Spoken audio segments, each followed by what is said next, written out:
Come on up. Hello. Welcome, welcome. How are you? Thanks for being here.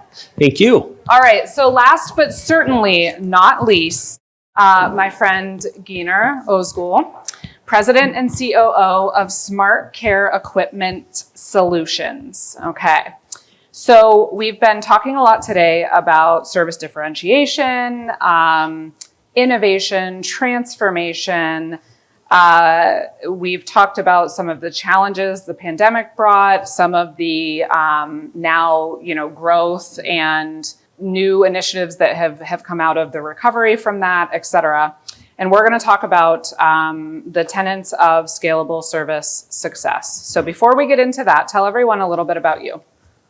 Giner Ozgul, as you mentioned, President and Chief Operating Officer of Smart Care Equipment Solutions. We are the commercial side of kitchen repair. You had Matt up here earlier talking Whirlpool, that's residential. We do similar on the commercial side. So we service commercial kitchen establishments. Typically people equate those to restaurants, so there's a green check mark there, but our bigger end markets are actually non-commercial food service spaces. So if you think about like hospitals and universities and educational facilities, those are much larger end markets for us than the restaurants we all think about. We certainly service them, but the commercial food space is much bigger than just restaurants. Good. So we have talked quite a bit over the last few years about the journey that Smart Care has been on. Highly acquisitive organization, rapid growth, and working to keep pace with customer expectations and demands, and also, keeping pace with digital sophistication, et cetera, right? So a lot of things have been, you've been at the helm of. And what I want to talk about today is sort of, you're very focused on scalable service success. So as you grow, how do you scale the customer experience? How do you achieve repeatable success in what you're doing? And obviously, customer experience is a huge factor in that. But what goes into that for you? What are sort of those foundational elements? Yeah, so we start with the customer need assessment, and each customer is a little different. Each of these end markets has different needs. So if we think about quick service restaurants, so your McDonald's of the world, that customer's needs is speed, right? Because they are serving a lot of customers and they're moving through it. So any equipment down or outage impacts their ability to produce product, right? So speed is really important to them. Whereas in an educational facility, HACCP procedures around food safety and temperature checks and things like that on their menu are paramount, because they can't afford anyone to get sick, especially when, one of the school districts we service does 40,000 meals a day. And so that's more important than the speed. Is I have to make sure that all the food that I'm putting in these children's mouths is safe to eat, right? So, so we start with the customer, and then we build our processes back against that. And then we use our systems to support that. So if I take the McDonald's example again, we will build a SLA or a service level agreement with the end customer based on their pieces of equipment that they want to see repaired within not only a response time, but also how long it takes to actually fix the piece of equipment. And we build that into our process and then put that into our system, right? So what we try to do from a scalability standpoint, and we partnered with IFS back in 2019, was we wanted a system that we could, as much as we could, take our process and systematize it so that we could get scale out of it. So we take essentially the air of human interaction of whether or not the SLA should be met or not be met away, and let the system drive the expectation, because that's what the process says we should be doing. Yeah. So Jorge, you spoke this morning about sort of the work you're doing to set that foundation. That's really the work that you did in 2019, That's essentially, right? And so, we talked at one point about the fact that, step one is sort of this setting the foundation, getting everyone on a platform from which, everyone has access to the same insights. You're taking some of that, non-automated friction out of the process. And then talk a little bit about, what you see going forward in terms of, now that you've done the foundational piece, what will come next in terms of, better leveraging now the pool of data that you have and what you can do from that point on? Yeah, there is thousands of service providers in our space across the country. Not many of scale, but many service providers. So the differentiation of service itself, I give our technicians a lot of credit, and I like to say we are as good or better than our competitors in terms of delivering that last mile of service. But the points of differentiation, when you get really good, become harder to delineate between yourself and the competitor. So then for us, it's how do we take that next step? Well, the next step for us is data. We are going, at our scale, we have tripled the business in 5 years in terms of revenue and customers. And we continue to do that year on year. And what that enables for us is roughly, 500,000 to 750,000 work orders completed a year. That type of data aggregation and helping customers who, this is a major capital investment for them. They are spending somewhere between $25,000 and $200,000 for a piece of equipment. It's really expensive. We can use that data then to help guide them in their buying process on repair, replace decisions, on predictive or prescriptive maintenance versus reactive maintenance. Data enables and unlocks a lot of that to happen. And so, I always get to ask the question, well, that all sounds good, but it can be snake oil and vaporware, and is this all real, and does it work? The answer is yes. We did a pilot of a couple of markets 2 years ago. Took all our data and said, if we put it into kind of an AI or machine learning environment, what would it tell us about predictive or prescriptive breakage? So we used ice machines in our case study because everybody has an ice machine. All ice machines need to be cleaned. So it's something that was consistent across all market segments and customers. And we didn't clean any of the data, so we didn't do any of the scrubbing or the governance, or we just said, we're going to put it all in and see what this machine does. So over 3 months, in 2 states, Texas and Florida, because we wanted to pick states where the ice machine breakage was high because the usage is high. It accurately predicted 7 out of 10 ice machines being broke the next month in the location. And within the 7 out of 10, 5 out of 10, it actually predicted the part failure as well. So, and that's without cleaning and scrubbing and actually building process around it. So it's a long way to answer your question to say we really feel that there's a lot of power in data differentiation. And those are that's just one use case. The second use case, besides there's 3 use cases. One is the customer that I just described. The second is really driving efficiency back to the business. And we've talked a lot about efficiency today. So very aligned with that. The third is using the data to help drive back that knowledge to your technicians. Right? How do you create knowledge-based tools that add scale? Your senior technicians have their little notepad here in their pocket, and it's 20 years of knowledge, right, that they've written down. How do you get it from here to somewhere in a centralized database that you can share with the technician that just got released out of training 2 months ago? So we're really focused on that. Yeah. Now, with the acquisitions you do, right? You're kind of multiplying or compounding change management, right? Because you introduced a new system a few years ago. You got everyone on the same page and you're good, but then you're bringing new people on. How do you kind of handle that on an ongoing basis so that it isn't too disruptive to the business or to them? So we have a dedicated integration team, which helps, right? Because you have resources assigned to a specific task. But on that specifically, we put a lot of work and effort into understanding the businesses that we acquire before we integrate them into our process and our system. And we begin with process first.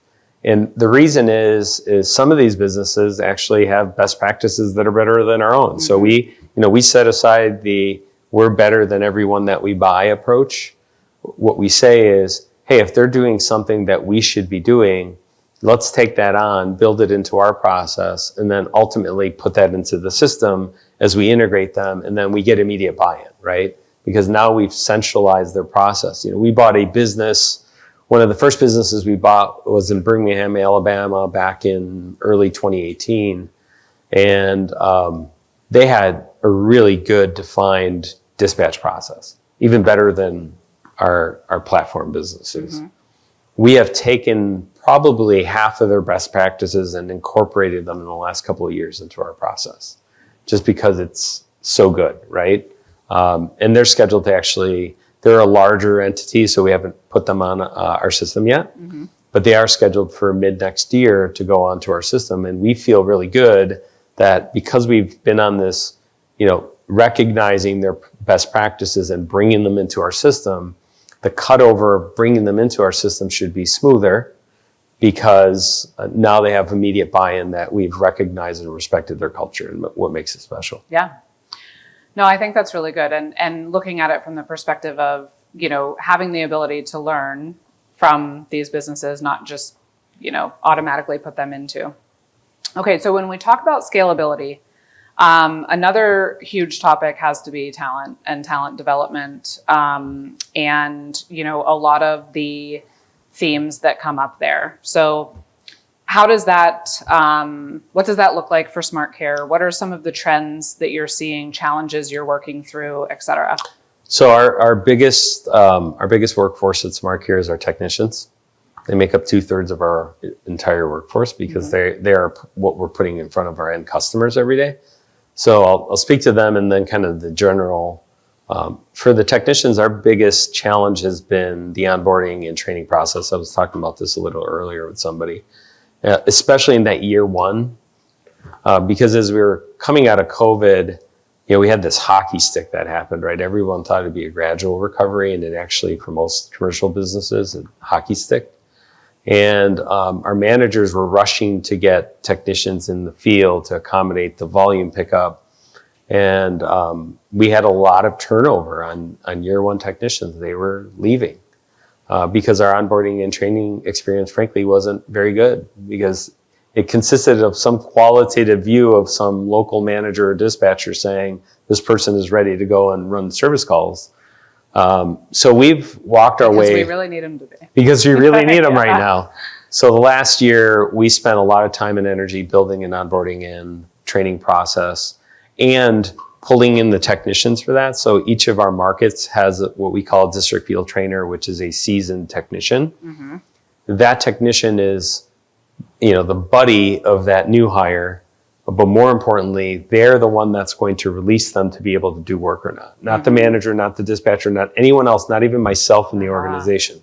That technician is driving the accountability of that. And we get the buy-in then from the technician group that this person's ready, and the specificity of the feedback the technician can also give. Like, they can only work in these 3 pieces of equipment and do it well.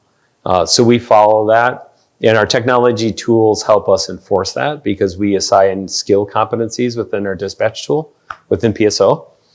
We can actually only assign the skills that they have, and they can't be dispatched to anything else, right? So it creates a little bit of a good blocker.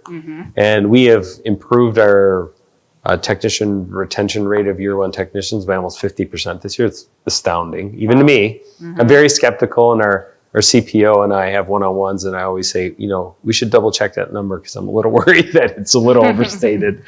And with the general population, it's been, pay them what they deserve to be paid. We all have this trepidation to pay people what they deserve to be paid. Pay them what they deserve to be paid, and set the expectations very clearly for them for success, right? And enable their success. And if they don't deliver on the pay that you paid them, then that's a separate conversation of accountability. But don't, I am not one for the carrot I will give you $1,000 and I'll give you another $1,000 if you do something right. Mm-hmm. I'm more like, just give them the $2,000 and help them be successful. Mm-hmm. And if they're not the right person, then they're probably not the right person at $1,000 or $2,000. They're just not the right person, right? Mm-hmm. So I say compensate them well, because it's hard to overcome culture if the compensation is right to begin with, right? Because that person feels they're undervalued immediately. So that's something really important for me. For the rest of our group, we really focus on that.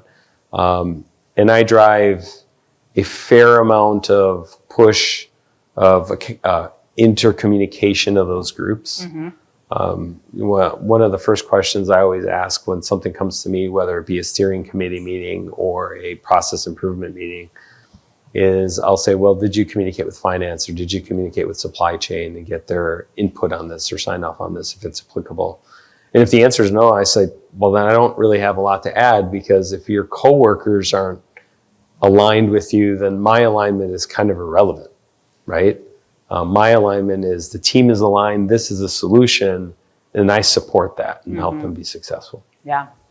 The other thing we talked a bit about, so the onboarding and training, which is obviously having a huge impact that you are wanting to double check. But the other thing we talked about is, the idea of career progression in service, right? And how that might be evolving going forward. So the fact that, and I fully agree with you on pay people what they're worth. At the same time, we know that for today's talent, it isn't just about dollars the way, it once was. There's these other elements. And one of those is some want the ability to progress. They want to know what that progression could look like, et cetera. So what are you doing to sort of, keep pace with what things look like today, but also start mapping out, the evolution of what the role is looking like going forward, and what those progression steps might be? Yeah, so for our technician base, the way I think about it is the progression for them is two buckets. One is the bucket of technicians that are happy in their current roles and they really don't want to do something else. Mm-hmm. But you can't forego them either, right? So you have to think about what the answer is for them.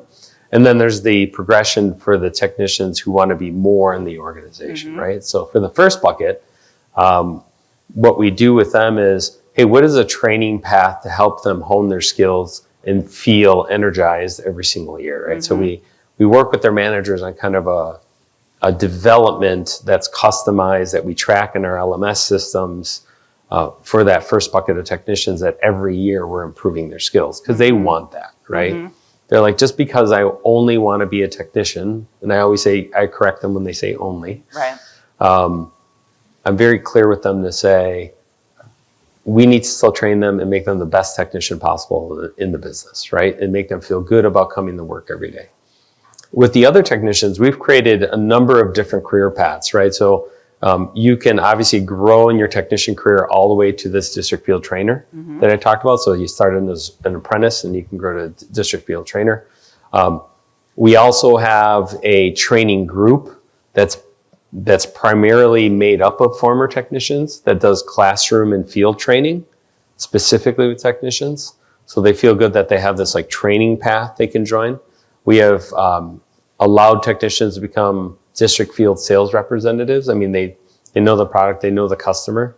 So we teach them the sales skills that they need to know and how to present them well. And then finally, there's a subset of technicians that just want to go into field service operations, right? So they can start off as a service manager and work their way up in the operations group. So we've been very clear to map out each one of those for our technicians, so they feel that this is an organization that no matter what path they take, they can feel supported and get successful. Yeah, and they have choice. And they have choice. Which is important. Now, when Matt was up, he was talking about how they work to sort of nurture that entrepreneurial spirit that the independent service providers have. It made me think of a conversation you and I had about how you look for and figure out what to do with talent that you or others think has very high potential. So people that are, maybe more innovative, maybe higher drive, et cetera. How do you what should leaders look for in recognizing that? And then how do you maybe put them on a different path or fast track them in some way, or make sure that they don't get bored or, that sort of thing? Yeah, it's fun. There's this group of individuals in the organization that I like to keep my eye on with my direct reports. And Al is my VP of IT standing over there. And he knows that, Hi, Al. we talk about this with my direct reports, like who are the bright stars, I call them, in the organization, or who are the ones I should be on the lookout for. And then I proactively like to reach out to them and just talk to them. Sometimes not about anything specific, like just what's their experience like? What are we doing in the organization I should know about? And then sometimes in those conversations, they give you something, a little spark. We should go improve parts this way. And then you say, well, tell me more about that. And then you have a little more conversation on it. And you're like, they have a pretty interesting idea. So then I take them and I'll put them on a little bit of a discovery special project and empower them to go do that. And they may not be in that workstream function. And that's less relevant to me. I just want to give them an opportunity to go do something and shine. And if it works out, it could it evolves to something a little more permanent for them, right? If it doesn't work out, I just like the fact that I'm giving them an opportunity to show us what they have, a competency of creative thinking that they have, and bring it more broadly to the organization. And I do keep track of those. I mean, we had a very young, talented woman who left because her husband moved to Iowa because he got a job out there a couple of years ago. And she recently moved back to the Twin Cities, and now she's working for us on the health team again. I kept my eye on her, and it was a fun conversation because as soon as I learned she had moved back, I sent Al a note and I said, hey, you should reach out to Kathleen. She's got a lot of potential. She left the organization on good terms. She had to move. I'd really like her back in the organization because she was one of those sparks that we had. And of course, Al interviewed her and calls me the next day and says, wow, yeah, we're bringing her on board, And I feel really good about those folks. I mean, they need an opportunity. One of our VPs of service on the specialty side, which handles coffee for us, I hired him as a materials planner and supply chain 10 years ago. And now he's running all of service on our specialty division. So it's really cool to find them in there and work with them. Yeah. And it's also a fun part of being rapidly growing. You know, there's a lot of opportunities for you to watch for those shining stars and help them, progress. Can you, how would you describe the importance of culture in scalable success? Very important. And culture for us, you said we do acquisitions. So we spun out of a company here in the Twin Cities called Ecolab back in 2017. So we were part of a corporate environment for roughly 20 years or so. And we spun out to be independent, and we immediately started doing acquisitions to scale our business up, right? And of course, the culture we had was a culture that was very Ecolab. And there's nothing wrong with it, but it wasn't our culture. It was an Ecolab culture. And what we learned in our first few acquisitions was our culture will always be evolving. As long as we continue to do acquisitions, our culture can never be stagnant. So the scalability of our culture has to be, here's what our culture is today. We just bought these 2 or 3 organizations. What does that do to our existing culture, and how does that move now as we bring these organizations into our own? So it's a ongoing resolve to revisit that culture and that statement for us, right? But there are tenets within that, things like safety there, we're very resolute on. Integrity, we're very resolute on.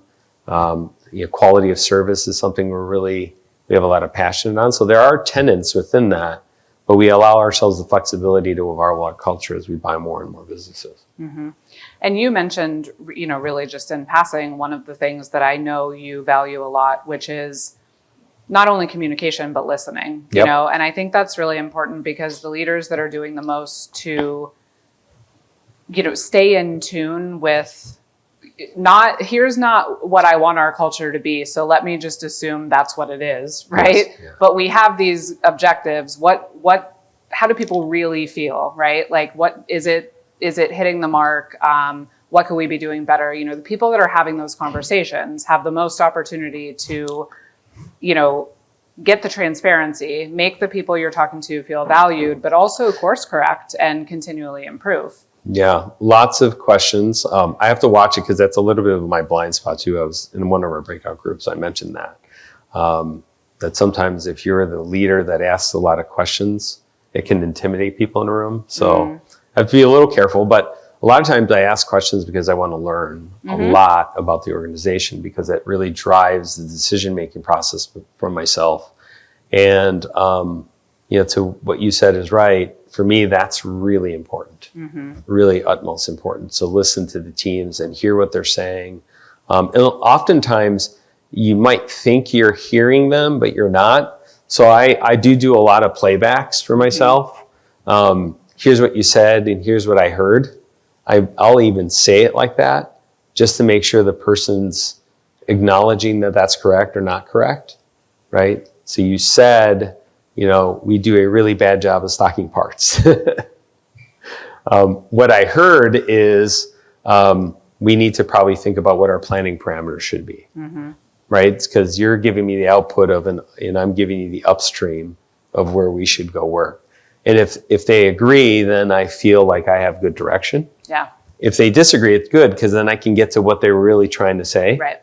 And I like to get them there so that they feel like I'm hearing them. Yeah. And so you know what the real deal is. Okay. So we talked recently about the fact that, you know, like everyone, you had your challenges during the pandemic, and now you're at a point of stability, which probably feels pretty good. But also you mentioned, you know, that puts you in a position where you need to be looking at organizational structures, the quality of the people you have in each of those structures, and making sure that with that stability, you're not getting complacent and that you are continually improving. So what does that look like for you and for Smart Care? Yeah, I'll give you an example. So last summer, right about this time, we had gotten to kind of a scale in the recovery where my old kind of operational leadership structure was showing some fractures, and the fractures were showing up in lapses in customer communication and service delivery and some of the culture and turnover I talked about earlier. Those to me were all outputs and indicative of a scale problem we had, right? Not necessarily that the leaders I had in the organization were bad.